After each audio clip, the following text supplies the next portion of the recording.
కూడా పని విభజన చేసుకొని ఈ 8 రోజులు ఈ 8-9 రోజులు అందరం కష్టపడి పనిచేద్దాం. అందుకోసమే ఈ రోజు ఈ యొక్క ఉమ్మడి నల్గొండ జిల్లాకు సంబంధించినటువంటి ముఖ్యమైనటువంటి వాళ్ళందరూ ఇక్కడ కూర్చున్నాం. ఈరోజు అభ్యర్థుల గురించి నేను మాట్లాడదలుచుకోలేదు. మిగతా పార్టీ అభ్యర్థులు ఎవరు, వాళ్ళ గుణగణాలు ఏంటి, వాళ్ళ బ్యాక్గ్రౌండ్ ఏంటి, అవన్నీ కూడా నేను మాట్లాడదలుచుకోలేదు. కానీ ఒక్కటి మాత్రం మనం చేస్తా ఉన్నాం, ఈ సీటు బీజేపీ గెలవాలి. తప్పకుండా మనమందరం కష్టపడితే ఈ యొక్క విద్యావంతులు మేధావులు బీజేపీని ఆశీర్వదించడానికి సిద్ధంగా ఉన్నారు. దానికి మనము మరి అందరం, ఎందుకంటే గ్రాడ్యుయేట్స్ కాన్స్టిట్యున్సీలో అభ్యర్థులు పోటీ చేయరు, గుర్తుపెట్టుకోండి. పార్టీ పోటీ చేస్తారు, పార్టీ పోటీ చేస్తారు. ఇక్కడ పార్టీ పోటీ చేస్తున్న అభ్యర్థి కాదు ఇక్కడ. ఎందుకంటే ఇంత పెద్ద ఏరియా ఒక వ్యక్తి, ఒక అభ్యర్థి పోరాటం చేయలేదు, ఎన్నికల్లో పోటీ చేయలేదు. ఒక్క మన నల్గొండ జిల్లాలోనే 13 అసెంబ్లీలు ఉంటాయి. ఆల్మోస్ట్ 34 అసెంబ్లీ నియోజకవర్గాలు ఉన్నాయి మొత్తం. ఇందులో 34 అసెంబ్లీ నియోజకవర్గాల్లో ఒక వ్యక్తి పోటీ చేయడం సాధ్యం కాదు ఎవరికి కూడా. అందుకే ఇక్కడ పార్టీ పోటీ చేస్తుంది, బీజేపీగా పోటీ చేస్తున్నది. కమలంపు జెండా పెట్టుకొని పోటీ చేస్తా ఉన్నాము. కాబట్టి ఇది అందరూ గుర్తుపెట్టుకోవాలి. ఇది అభ్యర్థి గురించి ఆలోచన చేయొద్దు. అభ్యర్థి అన్ని తిరగలేడు, ఓటర్లందరినీ కలవలేడు. 34 అసెంబ్లీలు తిరగడం ఈ 10 రోజులలో సాధ్యం కాదు, మొన్నటి వరకు మన పార్లమెంట్ ఎన్నికల్లో. కాబట్టి ఈ రోజు పార్టీ తరఫున మేము అందరం వచ్చాం.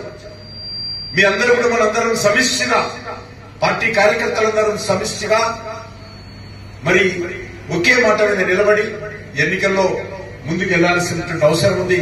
ఆ రకంగా ఈరోజు ఇక్కడ బీజేపీ జెండా ఎగరేయాల్సినటువంటి అవసరం ఉంది. ఆలోచన ప్రణాళిక రూపొందించుకోవాలి. అదృష్టవశాత్తు ఇటీవల జరిగినటువంటి పార్లమెంట్ పోలింగ్ లో తెలంగాణ ప్రజలు పెద్ద ఎత్తున భారతీయ జనతా పార్టీని ఆదరించారు. అనేక గ్రామాలలో వాళ్లే తీర్మానం చేసుకుని, కాంగ్రెస్ వాళ్ళు కానీ, బీఆర్ఎస్ వాళ్ళు కానీ, బీజేపీ వాళ్ళు కానీ అందరూ కూర్చొని ఎన్నికల్లో మేము బీజేపీ కొట్టేస్తామని చెప్పి తీర్మానాలు చేసి అనేక గ్రామాల్లో వేశారు. అనేక గ్రామాలలో కాంగ్రెస్ పార్టీ కానీ, బీఆర్ఎస్ పార్టీ కానీ జెండా కనిపించే పరిస్థితి.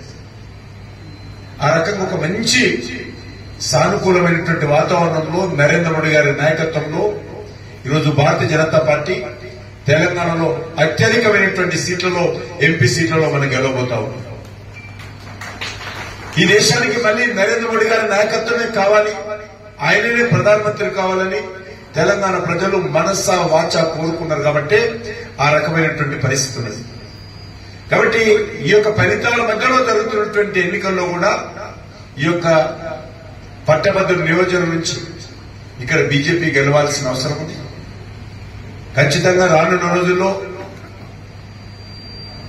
ఈ తెలంగాణ రాష్ట్రంలో ప్రజల పక్షాన నిలబడి ఈరోజు భారతీయ జనతా పార్టీ ఏదైతే కాంగ్రెస్ పార్టీ హామీలు ఇచ్చిందో, ఏదైతే గ్యారంటీలు ఇచ్చిందో దాని మీద నిలబడేటువంటి పార్టీ భారతీయ జనతా పార్టీ. తప్పకుండా ముందుండి పోరాటం చేస్తాం అన్ని రకాలుగా.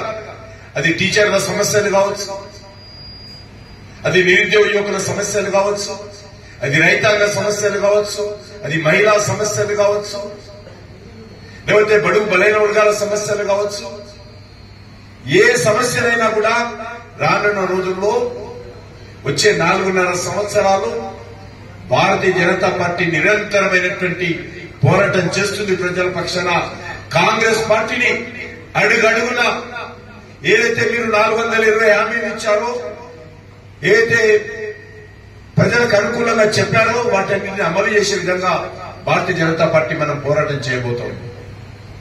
కాబట్టి శాసన మండలిలో కూడా ఇక్కడి నుంచి మనం బీజేపీ అభ్యర్థి మరి రేవంత్ రెడ్డి గారిని ఆశీర్వదించాల్సిందిగా మనం ఓటర్ల దగ్గరికి వెళ్ళాలి. ప్రతి ఒక్క ఓటర్ను కలవాలి, కలిసి మాట్లాడాలి, ఒప్పించాలి, మెప్పించాలి, సానుకూలంగా ఓటింగ్ లో పాల్గొనే విధంగా బీజేపీని ఆశీర్వదించే విధంగా ప్రయత్నం చేయాలి. మరిన్ని వీడియోస్ కోసం ఛానల్ ని సబ్స్క్రైబ్ చేయండి. లేటెస్ట్ అప్డేట్స్ కోసం వాట్సాప్ ఛానల్ ని ఫాలో చేయండి. అండ్ లింక్ డిస్క్రిప్షన్ లో ఉంది.